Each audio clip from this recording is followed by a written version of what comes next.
East Coast boys, how are we? Living large, loving life, man. It can't be any better. Never any better. Wait, no. Never better. Never better. Is this the best year ever of your life, 2023, so far? Sure. So far.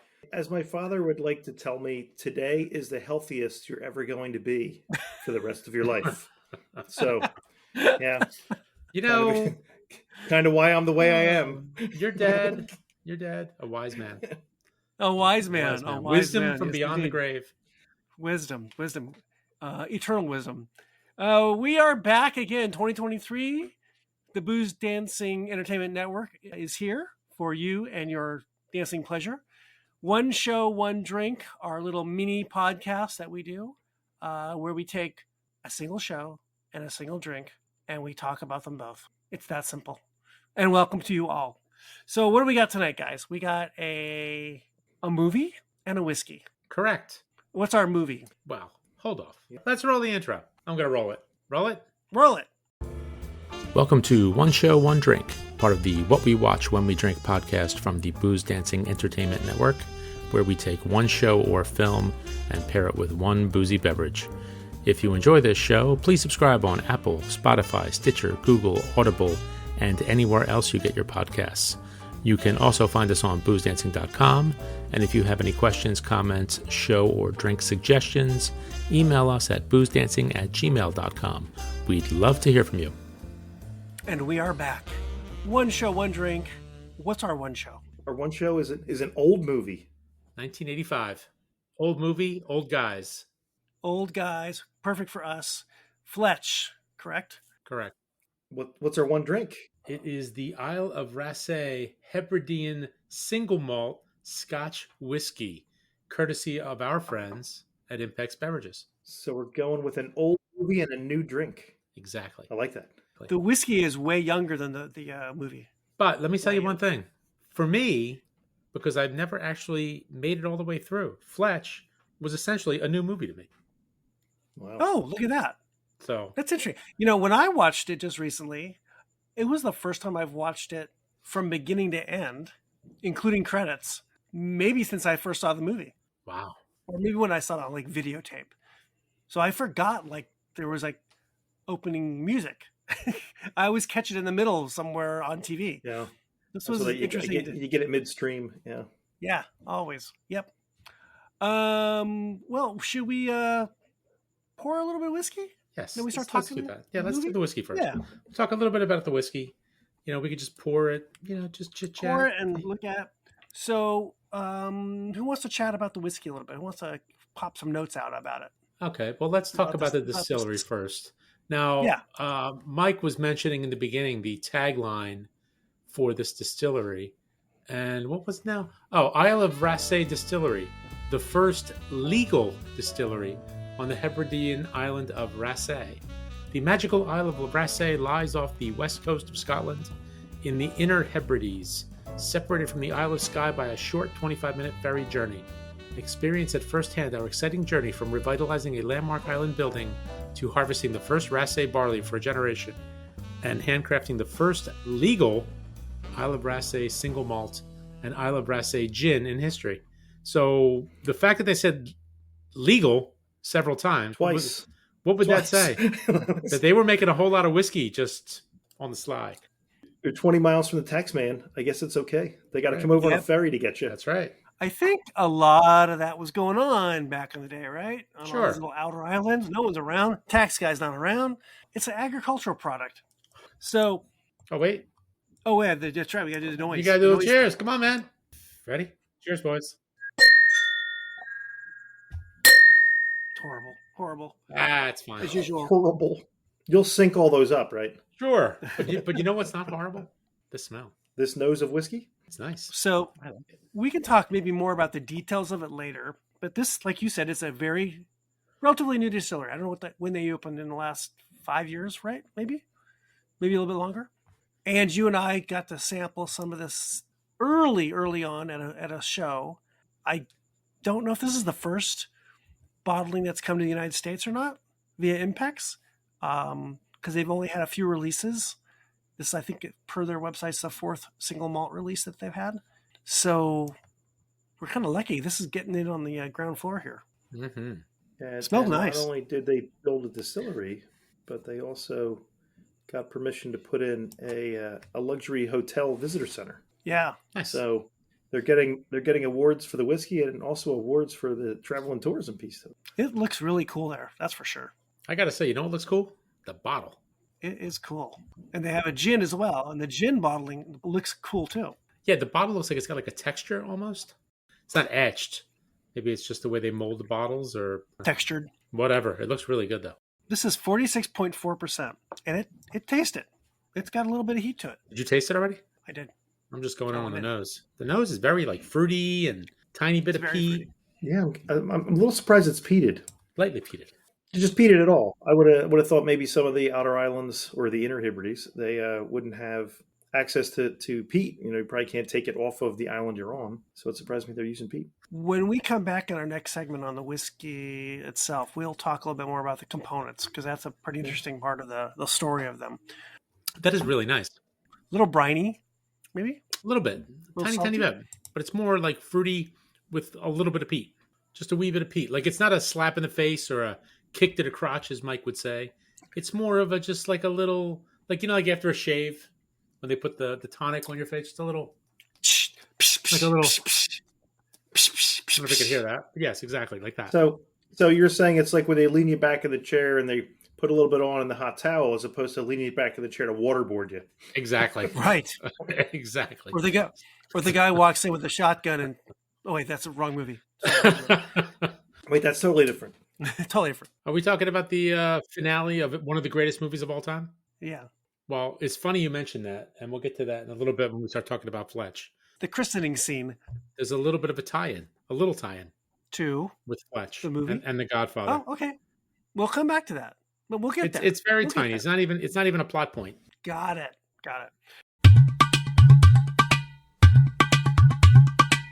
Okay, so you brought it up. We're going to come back to the Isle of Raasay whiskey from our friends at Impex. Now we're going to talk about our one show, which is actually a movie, the movie Fletch from 1985. Who wants to give us a little bit of a brief summary of this movie? Ange, pop in. I did a little cut and paste from IMDb. It is by Julian Reichel, is who wrote this little summary. Irwin Fletcher, LA journalist, really lives for his profession. As Jane Doe, he publishes articles that have caused several heads to roll in the past. Now Fletch is at it again. In disguise as a bum, he lives at the beach, researching drugs and their dealing. One day, Fletch is addressed by Alan Stantwick, a rich man, who asks him, the bum, a favor. For the sum of $50,000, Fletch should kill poor cancer-ridden Mr. Stantwick with a gun, so that his wife can get the insurance money. What the guy didn't think of was Fletch's real profession. Returning into normal life, Fletch instantly takes up research, not only to find out that Mr. Stantwick is healthy as life itself, but he also runs into certain connections between drug dealing at the beach, Alan Stantwick, his private jet, the police, and a very expensive piece of land in Utah. Quite a summary. It's more involved than I thought it was going to be. It's actually kind of a complicated story, and the story is based on a book by Gregory MacDonald, Correct. who has taken this character, and there's a series of books. I can't remember how many there are, about this LA-based journalist, undercover investigative journalist, and somehow, I don't know the story on how it got made into a movie the first time. I think it's a really good character to make into a movie, regardless of this version of it or whatever, but I think it's a good concept. And, when you go all in like Chase does, kind of mesh yourself in the character, it's just really good. So, and you hadn't seen this before, at Right. all, or in pieces, right? Mike, you saw it when it came out, I bet, or Yeah. long ago. Yeah. Yeah. So I saw it when it came out too, because I was a huge Chevy Chase fan coming out of Caddyshack and post SNL or SNL, and Well, this is like 8 or 9 years after SNL. yeah, he'd Yeah. done a bunch of little movies in there. And did he do a movie with Goldie Hawn and a few, and it was all these, he's sort of the leading man type, he's kind of a good looking guy, but he's also kind of goofy, and he's smart, snarky. And that was who he was on Saturday Night Live, and what he did a lot in his improv stuff. So I loved him back in that time. And Fletch was sort of like this the perfect vehicle for the Chevy Chase movie persona.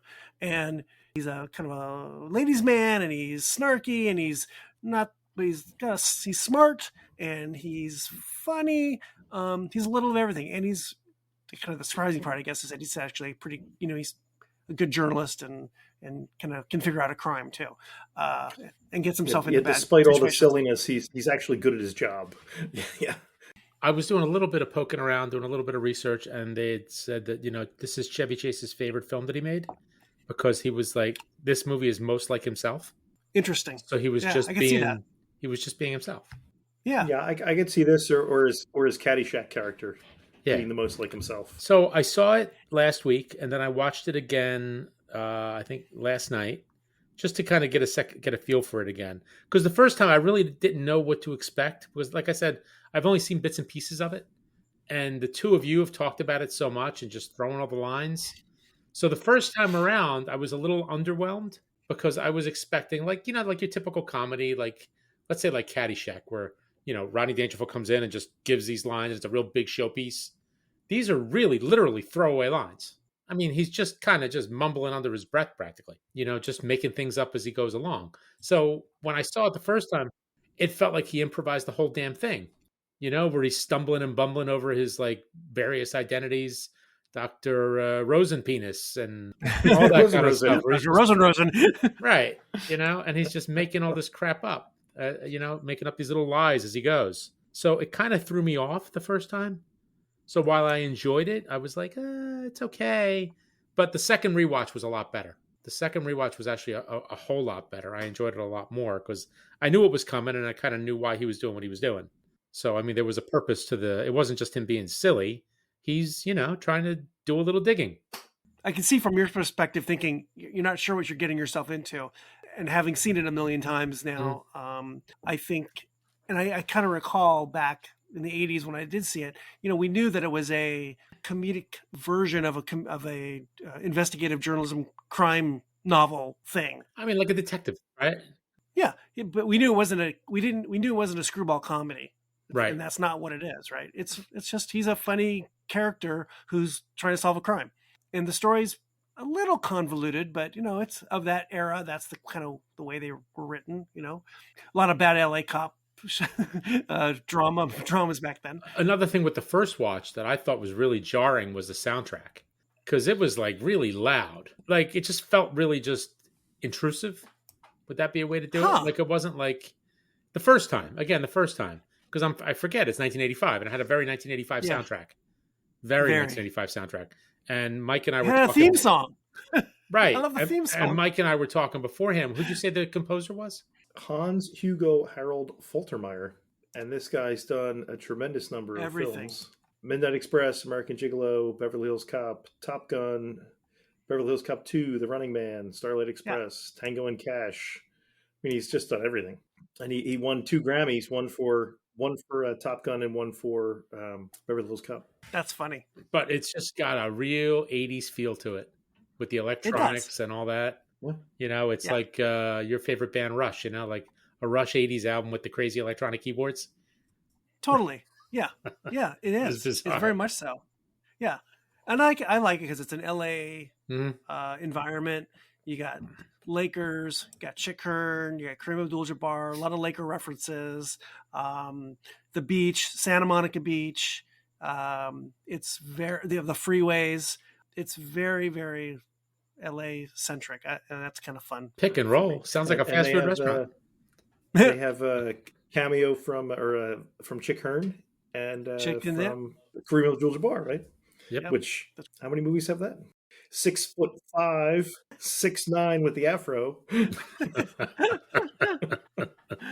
Kareem coming off his award-winning role in Airplane. Absolutely.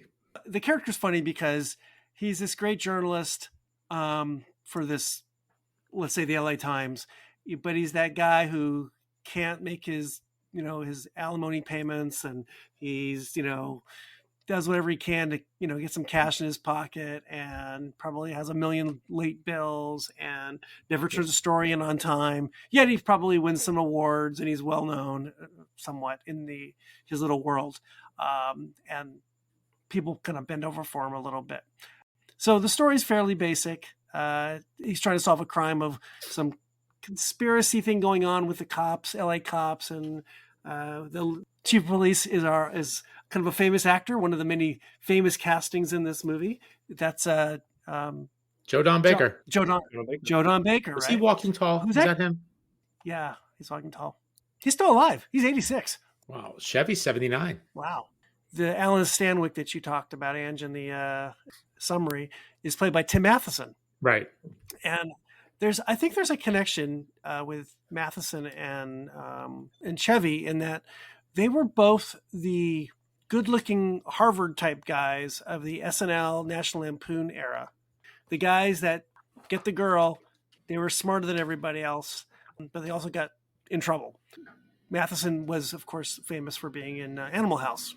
Well, I read somewhere that Chevy was considered for the Otter part. And I could see Matheson being in this part, in the Fletch part. Right. And the whole thing with them, about the height, that they're both the same build and all that kind of stuff. From the waist up. Yeah, from the waist up. Well, you kind of wonder if the two of them in real life were up against each other in more than just the Animal House. Like throughout their careers, they keep crap, they went with him instead of me. Matheson didn't have the SNL thing behind him, but he got into that whole world because of Animal House. They kind of had these interesting career paths once they got into the movies. I think they both did TV after they both did TV shows and lots of movies. He's perfect for that, Matheson. He's actually really good in this as the bad guy or a bad guy, right? He's smarter than everybody else. He's like an attorney, and and his wife, the great Dana Wheeler Nicholson. What else was she as in? Gail Stanwyck. I don't know, but she's just great.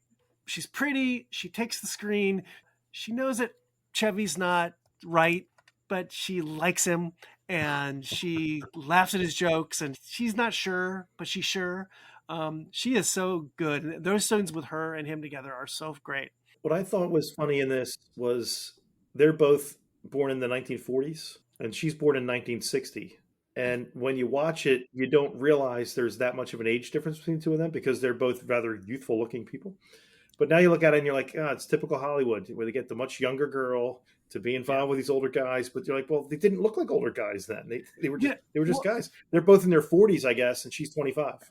It's funny because Matheson and Chevy at that time, they're both really good-looking guys. And you would not think of them as ever until now. You don't really think of them as older guys, right? They're just like leading men guys. It's weird that they're so much older than her. It's a really good cast. We can come back to that in a bit. Well, you know what? Oh, go ahead, Andrew. One thing that really kind of was like on the second watch, I didn't really pick up on the first time around, but when he is telling her what's really going on, and he has like a serious moment. Like he's not joking around. He's telling him what's going on. He's like, look, he's a bad dude. This guy's taking your money. He's got some kind of scheme going on where he's hired me to kill him, but we know that's not the case. So, there were a couple of serious moments in the movie, which was, was kind of nice switch. Well, of course, the book, from what I have gathered, is that's the character. He's a serious investigative journalist. It's not a comedy series of books. Yeah. He's trying to solve crimes. Mm-hmm. So, he does get serious with her, and Chevy's always had that interesting part about him that he's this kind of really aloof character with all the throwaway lines. That's funny lines. He does have this seriousness about him. I know he tried to do some serious stuff over the years and it never really went great, but there are times when he is a really good actor. Mm-hmm. And I think that scene you're talking about where he's serious with her, he's really good. Yeah. He's really good. He's not as funny as when he says, put it on the Underhills tab, but... Can I borrow your towel? I just hit a water buffalo. The other thing that I really liked with this was all of the supporting players. So many great ones. Like his boss. They get the guy who plays Franz Liebkin in The Producers. Right. I noticed that today. Almost like not a nothing role, but not like the starring role. And George Wendt is Fat Sam, and Gina Davis, this is probably her second or third movie. Right. Yeah. And Larry. And she's in it. And you're like, wait a minute, that's Gina Davis. Yeah. I think you mean Richard Libertini for the head of the... Richard Libertini, He is so good. He was back in that time. He was always on some 70s or 80s, crime drama. I think he was in many sitcoms. Gina Davis, I think this is after she was on, or just got her the role in Buffalo Bill. I think it was just right after. I think this was right after Buffalo Bill, because that was like, I think it was earlier than 85. Well, Libertini is in The In-Laws. He's like the Banana Republic general with the the little hand puppet thingy. So he's great. He's kind of the same guy in everything he does, but he's really good. And Gina Davis is really good. She's like this little lapdog for his girl Wednesday, Friday for Chevy, but she's smart. She knows stuff. Was her name Larry? Her name's Larry. Yeah, Larry. Larry. Yeah, and she runs the interference. Yeah. And you can see her too being jealous of the whole thing with Mrs. Stanwyck. Yes. And Chevy. It's a really good supporting cast of folks that, God, there's so many of them that you just, I know that person. Yeah. Joan Baker and George Wendt, M. Emmett Walsh, and the Doctor, which is just a classic scene. William Sanderson, right, as Jim Swarta, one of the Larry, Daryl, and Daryl from Bob Nord. Farnham from Deadwood. Farnham, that's right. Yeah. Yep, it's quite a list of people, and the ones you don't really know their names, they are kind of faces you've seen a million times in lots of movies and TV. Why don't we take a break here? We'll go back to some whiskey and we'll talk some Isle of Raasay. Isle of Raasay. All right. Back to the Isle of Raasay. I'm going to pour some more. I'm going to pour a little bit more myself. Because that first half went down very, very easy. Yeah. It went very quickly, yes. It's very very this bottle's too small. It is. So this is one of those distilleries, maybe the new breed of distillery, it seems, that is very, very transparent. If you go on their website, and you look at their single malt, which we're drinking here, which we are fairly certain this is the current version, which is the 2.0 that's out. And I'm assuming it's here in the States because Impex is bringing it in. They give you a very, very detailed explanation on their cask recipe, as they call it, and all of the release notes, which are really, really detailed. We can talk first about the how this thing is put together. Mike, you want to maybe talk about their 6-barrel program that they do? Yeah, they use 6 barrels for their maturation. So they do one single malting, and then they run this through and take 6 barrels. 3 of the barrels are peated, 3 of the barrels are unpeated. And when they run it through, they use a chinkapin oak, a red wine barrique cask, and then some American rye whiskey casks. What is it? And then they blend all. We know what that is. So they got 3 of them in there, and when they pick the chinkapin from their site, they talk about how everything's usually in the fresh oak, and they went with a slightly different kind of oak because they wanted to try to do something to get more of the dark fruit flavors and dark colors as opposed to the other things they're looking for. So instead of that virgin white oak, they're using this chinkapin oak, and it seems to work. I don't know. It keeps everything light. And they use a light char on it, a medium char, and a heavy char with the 3 casks to figure out which one they want. So they ran through, trialed all 3 to see what they came up with. And the rye whiskey barrels are from, would you say Woodford? Yeah, they're ex-Woodford ryes. Yeah. And then that Bordeaux cask, the red wine cask, of course, gets you all that nice fruity stuff. And then they do half of it, half of the 6 barrel, 3 of the barrels are peated. They do a peated malt, and then they do a non-peated malt. You guys said earlier you thought it was lightly peated, right? Yeah. So ABV is 46.4. Peat level, 48 to 52 ppm. Is that a lot? I don't know. That seems a lot higher. Yeah, a lot higher than I thought. I would have never guessed that because it does not. Isn't it 20? But that's only half of the whiskey that's used, though, right? That's true, right? Well, no, that's what the bottle's coming out at. That's what the bottle's coming out at. Oh, okay. Yeah. Okay, I got you. Yeah, that's the final product. It doesn't. This is again not a kick to the crotch or a slap to the face. This is very, very gentle. Very. The texture is good. I mean, it's not really oily. It's a little thin, maybe. It doesn't have a real heavy weight to it.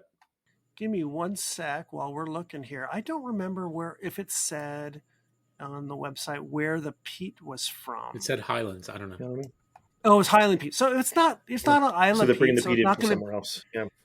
And Highland peat is very different than Isla peat, as we know, Yep. and it's not as earthy, not as bitter, not as acidic, not as band-aidy. None of those things. You get the So that's why iodine. You don't get a sea spray. No. You don't get that. no, none of Yeah. that.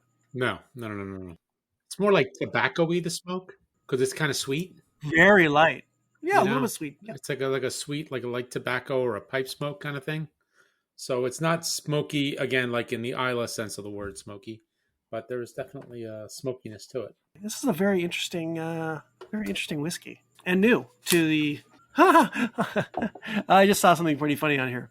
Every drop of spirit is distilled, matured, and bottled on the Isle of Raasay using water from our well, Tobar na Ba Ben. That is the name of the well, which means the well of the pale cow. So what does that mean? Sure. Like a cow fell down the well? Did a cow fall down the well? That's where he drinks from. Maybe. The cow found the well. Not just any cow, the pale cow. But how does the cow feel about using all the water for making whiskey? Hopefully he's good about sharing. Hopefully. We're sharing. But they probably give the cow some spent grain, and the cow has a nice meal, and Maybe some heads and tails. Some heads That's and right. tails comes into play. yeah, it's a little contact high from all the distillery fumes, and all that good stuff. So this is a very, very, very, I hate the word, but it's so true. It's a very approachable whiskey, Oh yeah. right? Why do you hate that word?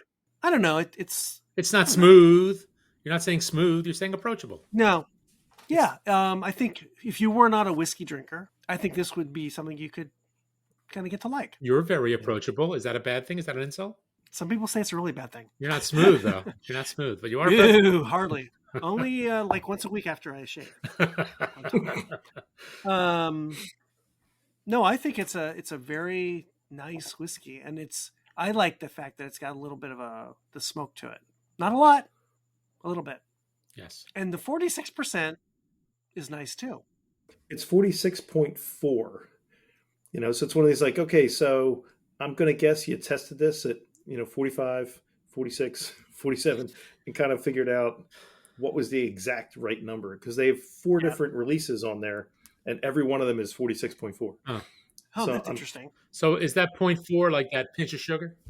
Is that what that is? I guess it's like just a pinch. Just a pinch more Just alcohol. a pinch. So I think it's interesting that they did so much, and then they went through and that Chinkapin oak, they filled all the barrels with vodka as a neutral spirit and charred them and toasted them differently to do the same exact thing, to come up with exactly the right toast and char to get exactly the right flavor they wanted. So I think there was a lot of science that went into this, as opposed to let's just get some stills and have at it. Right. Which Well, I don't you love that. You love that they're coming out and they're putting so much thought into it. That's fun. And this is really cool. You can buy from them. So they got this 6 cask formula. You can buy Staves. bottles. No, you can buy bottles of the Virgin Chinkapin oak single cask. So that barrel that's going to go ultimately into this single malt, you can buy a bottle of just the Chinkapin oak. You can buy a bottle just of the X Rye. Yeah. You I can see buy a that. bottle of just the X Bordeaux. That is very cool. Interesting. 5 centiliter samples. Yeah, that's cool. So you could actually deconstruct it yourself pretty much into the 3 groupings. Huh. Not peated versus unpeated. These are mixed, but that's interesting. Very cool. I They're like doing that. some fun stuff there, I I like think. that. That's neat. Yeah. Very neat. All right. Back to the movie, Fletch, 1985. So we talked about the casting. We talked about the story a little bit. Was it a very popular movie? I seem to recall that it was. Well, budget was $8 million. Box office, a little under 60. So that's a pretty good ROI, I would say. IMDb score 6.9 out of 10. Rotten Tomatoes 77%. Metacritic 68%. That's pretty favorable. I think so. And like I said before, Chevy's mentioned in interviews that Fletch is his favorite movie because it gave him the opportunity to be himself. Did anyone see Fletch Lives, the second one? No, Yeah. I did not. Yeah, I saw Fletch Lives. Is it good? I've seen it. It's Yeah. it's It's not as good. it's more of a fish out of water kind of story. Yeah. Than it is anything else. Where a lot of the jokes aren't centered around LA culture and things that you kind of know about, and you're a little more familiar with his throwaway lines. But it's still a good movie. It's enough to make you want to read the books. Okay. And there's like you were saying, Aaron, it's like 10, 12 books, whatever's in the series. Yes. Right. There's a whole bunch out there. I didn't get a chance to see the remake with John Hamm. It's actually fun. John Hamm is a similar kind of good-looking throwaway kind of just going to throw out some nonsense and get away with it kind of guy. Maybe he's a little too big and a little too good-looking to feel like he's in jeopardy, where I think there are some scenes with Chevy Chase where he's being manhandled and it looks like he's really being manhandled. So 85 is Fletch. I'm not sure what 8-year Fletch Lives is. It's slightly a few years later, right? Pre-1990. And for some reason, Fletch is like this white whale in Hollywood. No one ever remade it. And every once in a while you would hear, oh, they're gonna do another Fletch movie. Chevy's too old for it, or Chevy doesn't want to do it. It's going to be Val Kilmer. It's going to be whoever. And it never happens. And the rights to it, as I recall, gets passed along from studio to studio. There's a treatment that goes around. The treatment gets bought and sold. The rights get bought and sold. And nobody does anything with it. And in the last 5 years, I think, John Hamm gets a hold of it. Somehow it comes up and he gets a hold of it. And he grew up like us, loving the movie. And how could this not have not been made more? And there's like all this series of book. How can you not keep making this character into more movies, franchise? And he gets his hands on it, and that doesn't even go well. It's the who's going to put money into it? Is this thing really something that can be done? Ultimately, it does get made, and I think it went right to. It wasn't made for box office because of COVID. It was made to go to on demand. I watched it and I really enjoyed it. Now, it's a little bit difficult because it's hard not to get Chevy out of your head. And as good as John Hamm is, he's not a comedic actor, I wouldn't say. And it's hard to think of him as not think of Mad Men. So when he's trying to be funny, almost like, is he trying to channel Chevy Chase here? The story's pretty fun. It's actually pretty good. I want to see it again. I'm happy that it's been resurrected. And hopefully another one gets made because I think it's a really good character to rely on. I'm also glad that when they did this, while they brought the character back, they didn't remake this movie. No, that it's not a remake; it's a sequel. Yeah. And there's enough books out there that you didn't have to bring this back again and have him trying to be not just trying to be the character that Chevy Chase was, but literally trying to be the exact same character that he was. Correct. So right. I think that was an inspired decision on their part. They didn't try to start everything all over again. And yes, I'm going to let you roll with your Godfather reference now. Oh, well, it's really small. It's not Godfather, but it's no. But there was just one thing, and because I watched it again last night, and I'm watching the titles, and I see like the way they wrote Fletch, and it is the Godfather font from the movie. Oh, it's the same font, and when you go through all the credits in the beginning, it's the same font, and I looked it up. They match up. It is the same exact font. And I was like, what the hell is all this about? And I thought you were going to say something completely different. What did you think I was going to say? I thought you were going to say who the writer was. What, Andrew Bergman? Oh, yeah. Because of, what's it called? Because of The Freshman. The Freshman, which is a little spoofy of the Godfather. Right. But no, I was just talking about the font. About the font. It just kind of threw me off. I was like, why is it that? That's a good one. Yeah, it was interesting. I don't know. I mean, I don't know if it's like a set font they used. They weren't even the same studio. I think this was Columbia, and what was Paramount, right? The Godfather was Paramount? It was Paramount, no, yeah. I don't know. Is there IP on fonts? There probably is. Well, not if it's Helvetica. Well, that's true. How about a Times New Roman? That one might be owned by somebody. The New York Times.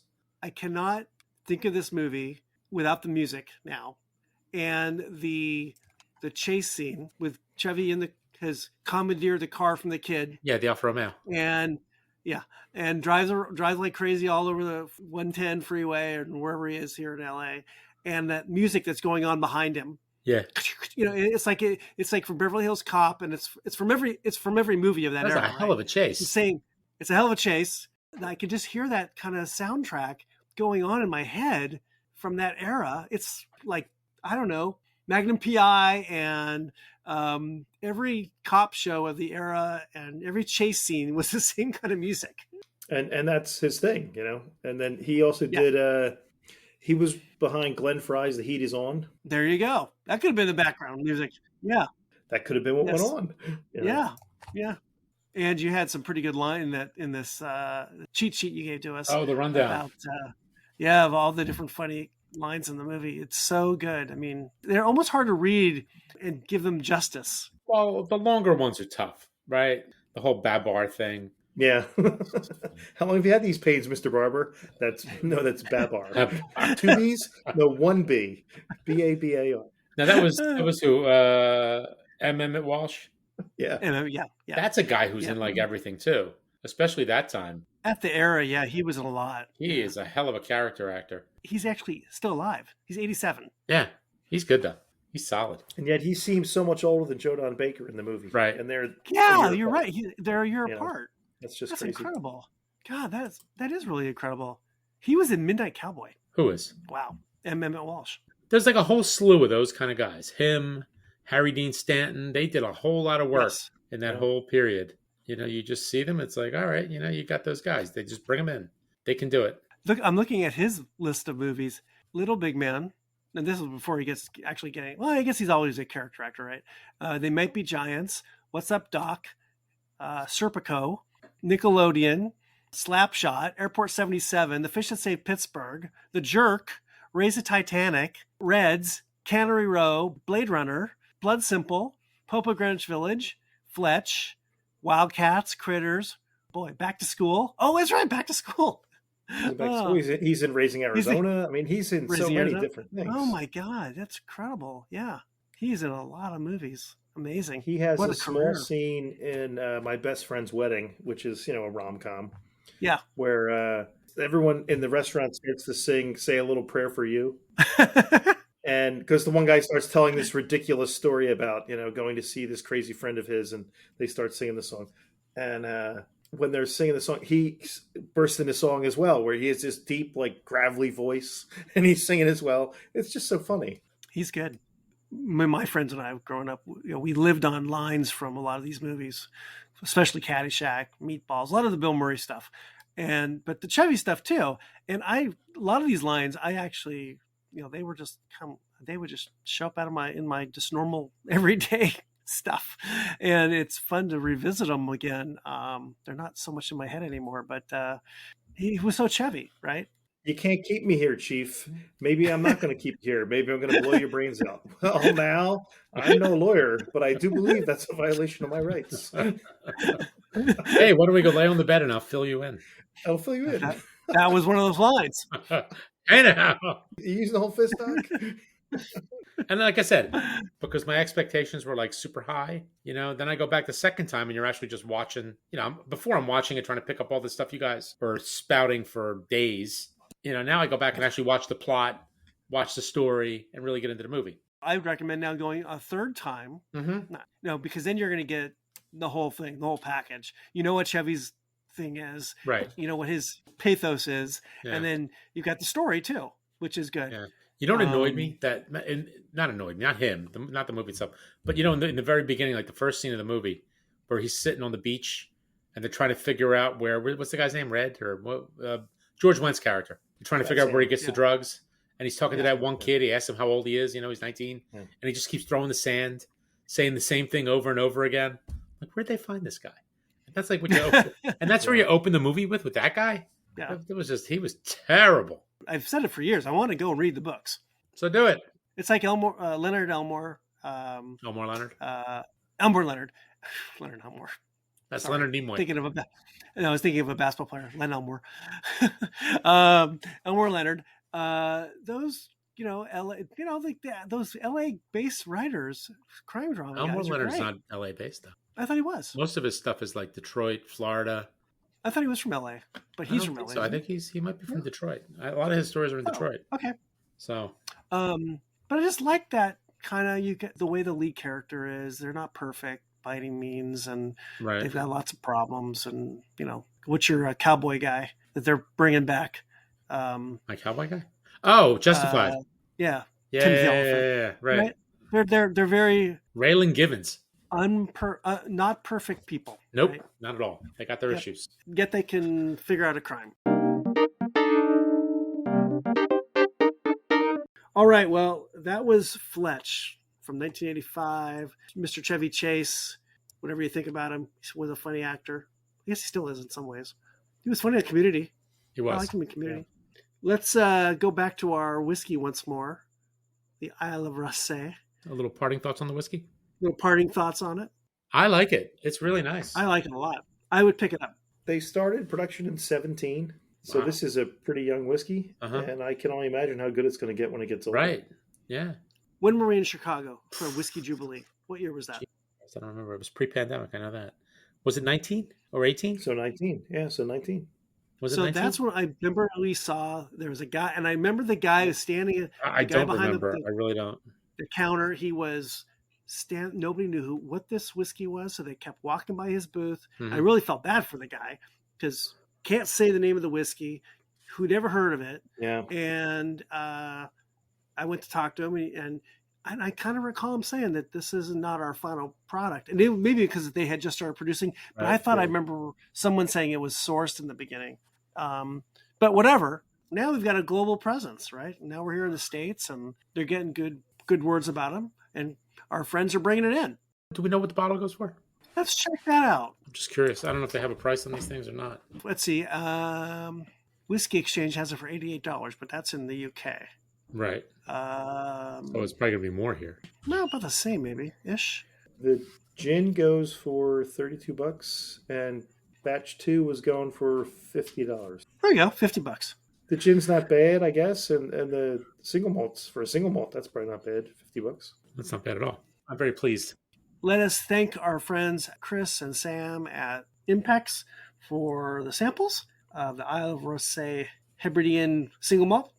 We want to thank all of you and all your cards and letters, and we want to thank you for subscribing on all those places you subscribe to and listen to your podcasts. One show, one drink, the Boozedancing Entertainment Network is here. We're back in 2023. We'll be back with some more fun things. We got some good stuff coming up in the not so distant future. Any last thoughts, gents? I like the whiskey. I like the movie. I'm glad I finally got to watch it. Whoever suggested it, thank you. And yeah, good fun. So, gents. Well, it's Mr. Nugent to you, Ted Nugent. Nugent, Ted Nugent. Hey, how much will it take for you to kill me? How much money? You'd do it for free, wouldn't you? It would do it for free, yes. I know you would. You know why? Fletch. I'm a shepherd. All right, boys. That's it. All right, guys. Cheers. Cheers. Cheers. If you enjoy this show, please subscribe on Apple, Spotify, Stitcher, Google, Audible, and anywhere else you get your podcasts. You can also find us on boozedancing.com.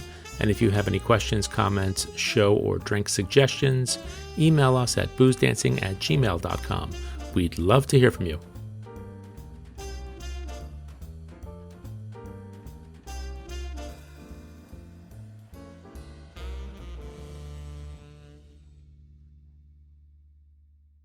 Gentlemen, welcome.